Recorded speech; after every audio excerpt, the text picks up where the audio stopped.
All right, top of the hour. Good morning, everyone. Good Friday morning. I'm Poppy Harlow in New York. Jim Sciutto has a well-deserved day off.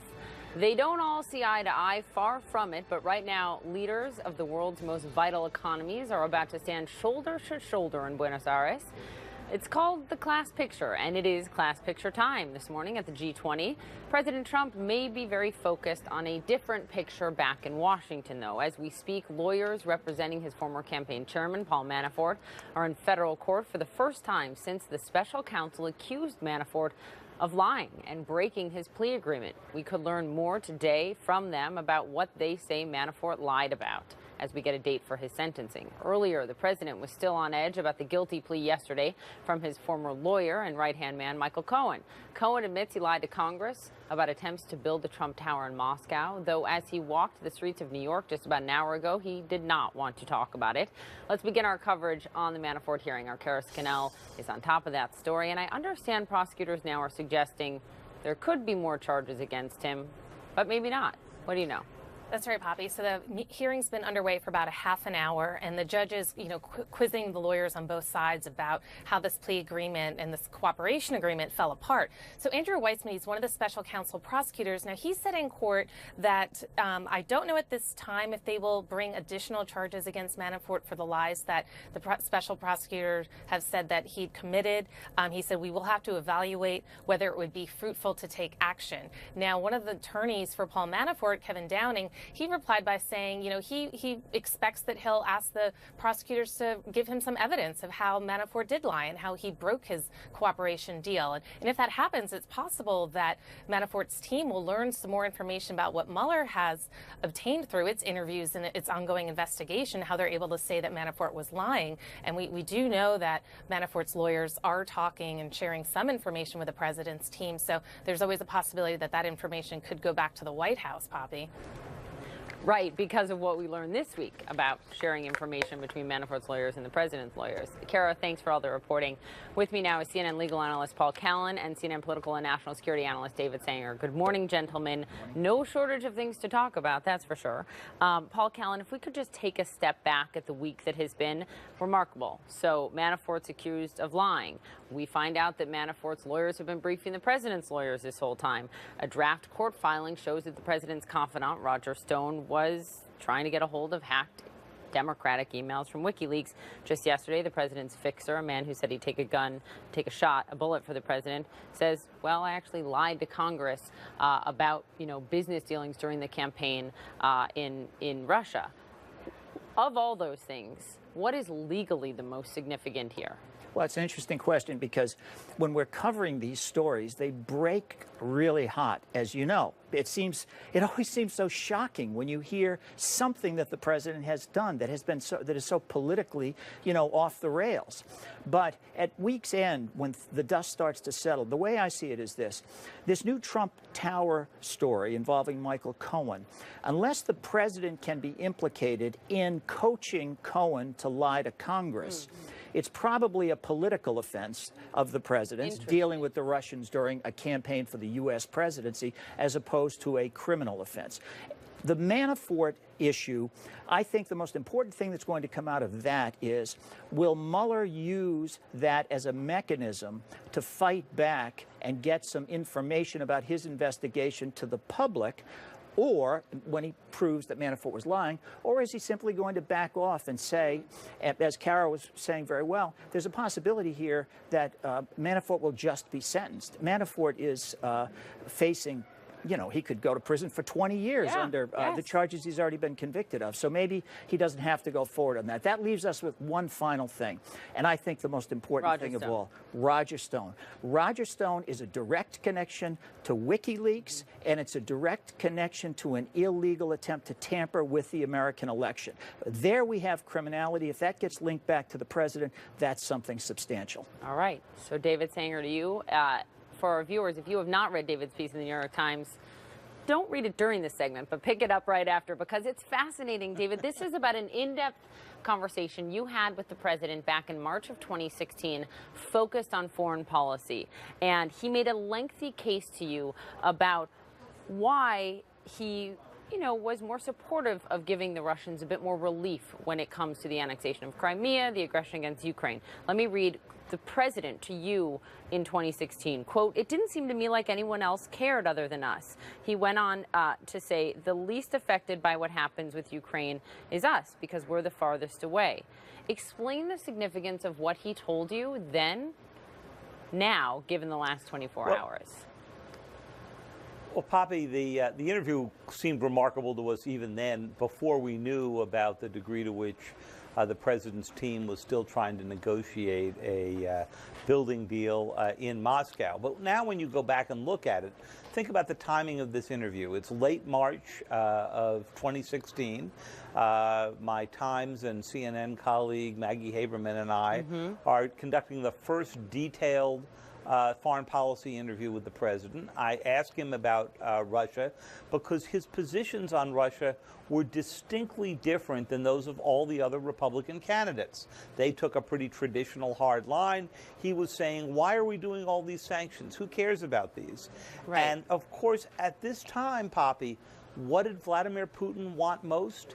He wanted relief from the American-led and European sanctions that were imposed on Russia after they took Crimea. And the president, or the then candidate Trump, was the only one arguing for giving him that relief. And we know that it was a member of the Trump team that worked on changing the Republican platform and really watering down the defense of Ukraine in the face of that Russian aggression. More on that moment with you, David, but jumping over to you, Paul, and the breaking news we just got in 30 seconds ago. Paul Manafort will be sentenced on March 5th. That's a major headline. But ahead of that, December 7th is the deadline for the special counsel's team, Mueller's team, to file a brief on the factual question of Manafort, they say, violating the plea agreement, meaning they're going to tell us publicly what he lied about. Paul, significance. Yes, and that's an opportunity for the special counsel to lay out part of really his investigation. I mean, this really would be kind of a partial indication of what might come out in an ultimate report when he goes into these lies individually and what counter evidence he has to the things that Manafort has stated. It's an opportunity for him to really be aggressive and fight for his own survival, Mueller, that is, if the president is going to try to terminate him. And if the president pardons him, which he's not taken off the table this week, that could happen anytime. That would happen after a sentencing. I think my own feeling there is that the president will wait as long as possible because the moment Manafort gets pardoned, he can be forced to testify under oath. He has no Fifth Amendment right not to testify. So best to pardon him after the Mueller investigation has been shut down. David, bringing us back to your piece and how it ties into Manafort, the Republican platform when it comes to Ukraine, et cetera. Connect the dots for us here, because now we know when Manafort's going to be sentenced. We know about his work in Ukraine for the pro-Russian former regime there, Yanukovych. We know that he was chairman of the campaign during the RNC when the platform was changed. Connect the dots for us. Sure. So Mr. Manafort came into the campaign right before we conducted that interview with the president and then quickly became the campaign chairman. He was out by August of that year. But during that time, as you point out, the Republican platform got watered down to avoid what seemed to be a pretty ritual condemnation of the Russians taking over foreign territory. And the president has said, and has said since, he had nothing to do with that. But what we're now seeing is a possible explanation for why Donald Trump's approach to Russia during the campaign and during his presidency was so different from the rest of sort of his Republican colleagues and of course even the Democrats at the time. Now, this does not prove causality, Poppy. It does not. Right. You cannot say that he changed his view because he had a business deal that was pending. And his view has remained the same even after that business deal fell apart. But it is pretty interesting that we did not know at the time that we conducted this interview that he still had hopes of making the Trump Tower and Moscow deal come together, and that they were going to people around Putin, President Putin, to try to make that happen. And all of a sudden, here he is sitting down with the New York Times to describe a policy position that he knew would be music to the ears of Vladimir Putin, who was trying to get rid of those sanctions. And I think, you know, you rightly note in your piece, there are Russia experts who do say, you know, look, in many ways, the Obama policy of ramping up sanctions on Russia failed. So perhaps this was President Trump taking another tactic. But timing matters. It does not prove causality, but as you note, it matters. All right, everyone can go read your piece now. David Sanger, thank you. Paul Callan, good to have you on that breaking news. Poppy. All right, so this just in, President Trump arriving at the G20 summit in Buenos Aires. He's going to stand, there you see him, moments President of Argentina, President Macri. They're getting ready for what's called the class photo. This is ceremonial. This happens at every G20. Abby Phillip is with me. And Abby, this is quite a moment for the president to be on the world stage, but you really can't overstate the importance of the G20. You've got the most significant world economies all here meeting, and the president's most important meeting here arguably is going to be the one with the Chinese president. That's right. Trade being a top issue for President Trump coming into this G20. And it's been interesting, Poppy, to see President Trump coming into this meeting, but doing something, talking about something that is really unrelated to a lot of these issues at hand here with some of these meetings. He's been talking about the Mueller probe, talking about this issue with his former personal lawyer, Michael Cohen, pleading guilty to lying to Congress over some issues related to business dealings during the campaign. And this has been really overshadowing this trip. The president, even before he left Washington, has been talking about this with reporters, calling Michael Cohen weak and calling the Russia probe a witch hunt. And now, you know, just moments ago, the White House just released a news statement after President Trump yesterday canceled his meeting that was planned on Saturday with Russian President Vladimir Putin. That meeting was supposed to be 2 hours long. President Trump said it was because of the situation with Ukraine, in which Russia had seized ships and sailors, but there was some speculation that perhaps this was also related to his agitation over the Russia probe. But Sarah Sanders says in this statement that the Russian witch hunt hoax, which is hopefully now nearing an end, is doing very well. Unfortunately, it probably does undermine our relationship with Russia. However, the reason for our canceled meeting is Ukraine. Hopefully that will be resolved soon and productive conversations can begin. But it seems by that statement sounds very Trumpian, almost as if President Trump had a heavy hand in writing it or drafting it. But there, the White House pushing back on this idea that the Russia probe and the president's obvious upset with that situation is contributing to the meeting being canceled.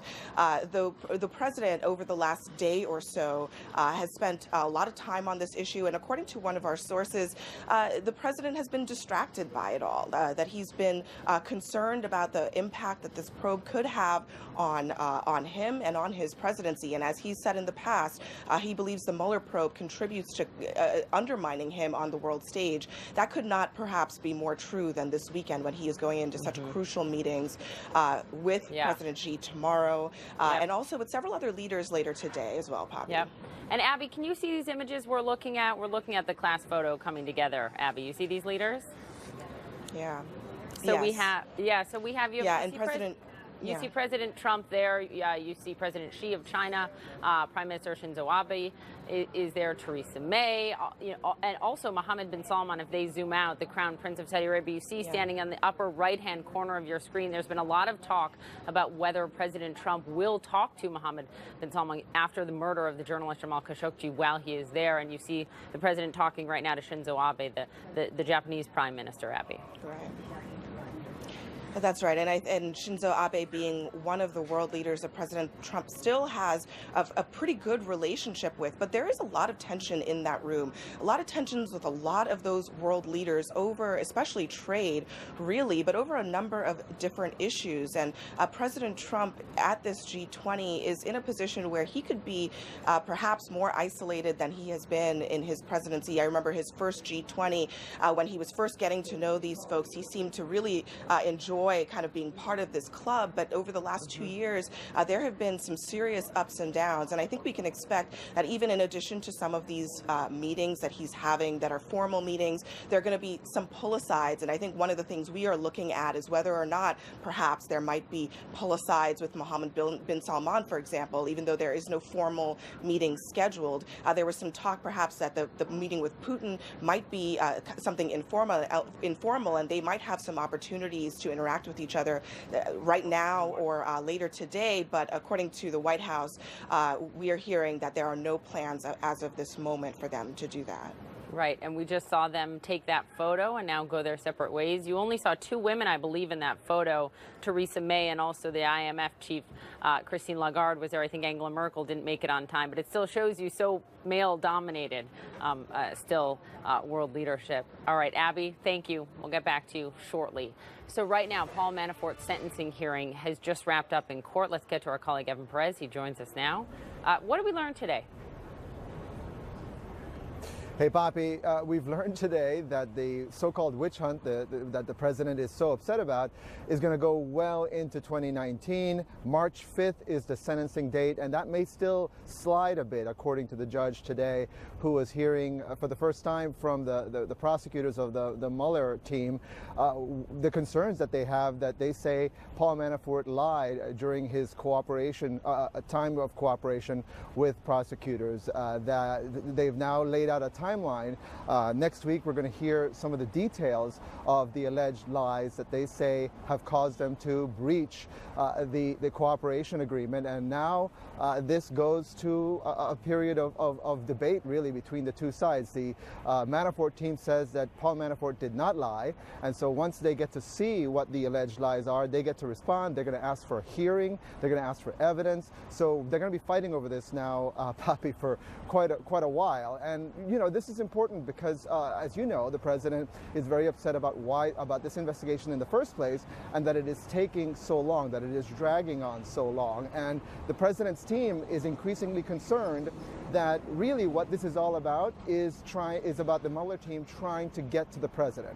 And I think that became abundantly clear yesterday in the Michael Cohen documents, the documents that were released in court of Michael Cohen pleading guilty to lying to the prosecutor. I'm sorry, to Congress. And so one of the things that is beginning to emerge as we get to March of 2019 and the sentencing is that the president's team believes that this investigation is out to get the president.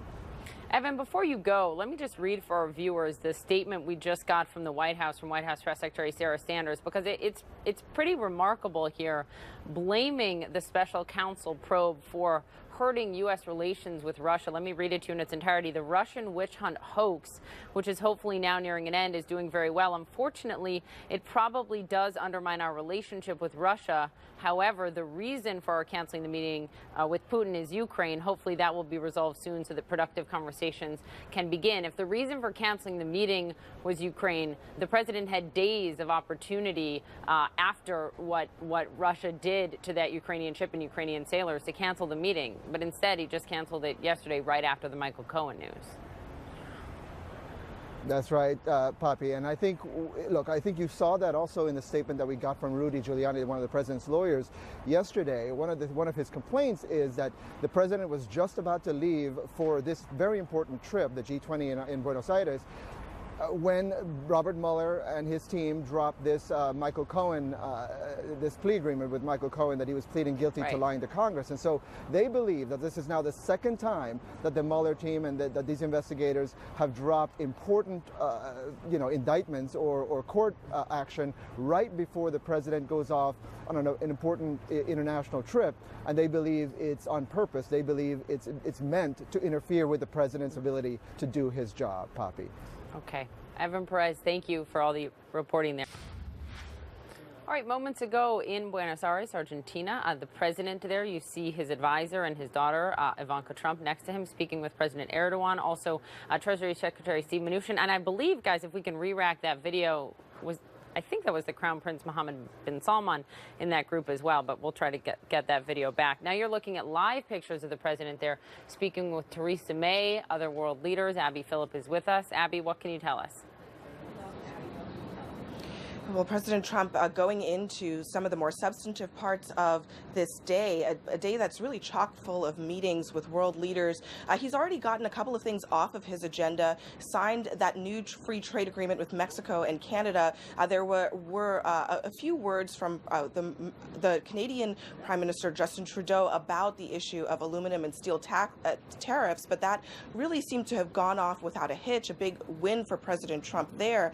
But we're heading into a period now where President Trump is going to have more meetings, perhaps more consequential meetings, especially some meetings scheduled for tomorrow with China over trade, followed by a dinner with President Xi, where they try to work out some of these issues related to whether hundreds of billions of dollars in tariffs will either be put on hold or will be pulled back altogether. There is a lot riding on this weekend, really, a lot for President Trump, a lot for a lot of these world leaders, and as you mentioned, Mohammed bin Salman also in that room, and in many of these rooms with President Trump. They have no plans to meet as of right now, but there are a lot of questions about whether they might interact with each other. And if they do, will President Trump say anything about the murder of the Washington Post journalist Jamal Khashoggi? We already know that the White House has been reluctant to push back on Saudi Arabia over this issue. President Trump has justified it for based on the bilateral relationship with Saudi Arabia in the Middle East. But again, a lot riding on this weekend, and it's all starting now. They're all sitting in this room. President Trump having a lot of opportunities to interact with folks here today, Poppy. And we just saw the Canadian Prime Minister Justin Trudeau, who signed the USMCA, the new trade deal with Canada, Mexico, and the United States. We just saw him there. Again, as you mentioned, Abby, making that comment, a direct message to President Trump to lift the steel and aluminum tariffs. When I interviewed Trudeau just a few weeks ago, I asked him, will you sign this trade agreement if those tariffs are still in place? Some see it as leverage if you don't. He said he would, and they did this morning. All right, Abby, thank you. Also new this morning, union leaders from the soon-to-be-closed General Motors plant in Lordstown, Ohio, attempting to make somewhat of a Hail Mary plea to the CEO of GM.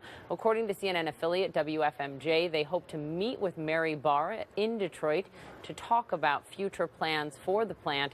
As of now, it is set to lose 1,500 nearly employees next March when it shutters. Let's discuss with Ohio Congressman Democrat Tim Ryan. Lordstown is in his district. Good morning. Good morning. You spoke with Mary Barra yesterday on the phone. Obviously, you're not pleased at all with what is happening. And you say she was receptive. That's your word. What does receptive mean for the nearly 1,500 people in your district who will be without work in March? Well, let's be clear, there were no promises made or any kind of innuendos that something was going to happen. There's a union contract that's moving forward in the next few months, and that's going to have a lot to do with where the next products go. But we were talking about the future. I mean, I don't want this plant to lay there idle. GM looks like they're making investments in the future cars, in the future technologies. We want that future to be in Lordstown, Ohio. This has been a legacy plant since 1966. Our community is tied intricately with the General Motors plant there, and we want their future to be in Lordstown, Ohio. I've spent a good amount of time there, talked to those workers, reported around that plant. I get it. It is the lifeblood of that community in many respects. You tweeted last night that a path forward for you and for everyone in this means working with the president. So that made me wonder if you are supportive of the president's threat to strip all subsidies from General Motors in the wake of this news. Yeah, I don't think hurting General Motors is a part of the path forward. I'm going to work with the president. I had a 5-minute conversation the other day with the vice president. I've been playing phone tag with the incoming Republican governor in Ohio, Mike DeWine. We're all going to work together to make this happen. But look, we need General Motors to be a successful company. We have thousands and thousands of people getting General Motors pensions in our community. So to hurt them, to potentially hurt their company is foolish, because now we're going to lose 1,600 jobs, and then we're going to damage and maybe bankrupt the pension. So we don't want to do that. We want to work with General Motors, as upset as we all are. So let's play this out, because as you know, the president of General Motors, Dan Amon, said, a matter of months ago, talked about the future in many respects being in, obviously driverless cars, but also in driving services, right? That they can make multiples by selling rides versus selling cars. So if that's the future, and you have, thousands of auto workers in your district who are the best they can be at making cars, but aren't necessarily trained on future technology, on the computer systems that make that you would use in a future of driverless vehicles and also ride-sharing services being dominant. What do you do about that? I mean, what is the role of government in helping these workers, retraining, reskilling these workers so those jobs don't go to San Francisco, don't go somewhere else? Right, exactly. You hit the nail on the head. It's by having an intentional governmental policy, which we don't have now and we haven't, both a governmental comprehensive industrial policy with our investments, our tax code, grants, our infrastructure, broadband, all of these things pushing in the same direction to make sure we are making and manufacturing things in the United States, not just in auto, but across the board. Mm-hmm. And then also having a robust and kind of targeted training programs that are modern. Our training programs aren't modern. And so we need to engage these workers and bring them through a training process. I also think we need wage insurance while they're going through that process so they're not taking a big hit. But we need to be innovating on the governmental side to be able to create the public-private partnerships. You could also argue there's a real onus on the corporate side to do it themselves. I mean, big telecom companies have retrained their workers, realizing that the future was different, right? I mean, there's an onus too on the private sector. Before you go, of course, I got to ask you about Nancy Pelosi and the future of leadership. You're the one who ran against her in 2016 and got 63 votes on that. Your fellow member of Congress, Kathleen Rice, says you and she and other members of Congress were in a meeting with Pelosi on Wednesday, and that you brought up to her, the group, the importance of the transition. What is her plan for transitioning out of leadership and the future of leadership? What Congresswoman Rice says, she says those concerns were, quote, dismissed outright. Is that what happened? Did Nancy Pelosi dismiss your group outright? Yeah, well, it wasn't. She wasn't receptive. She was not.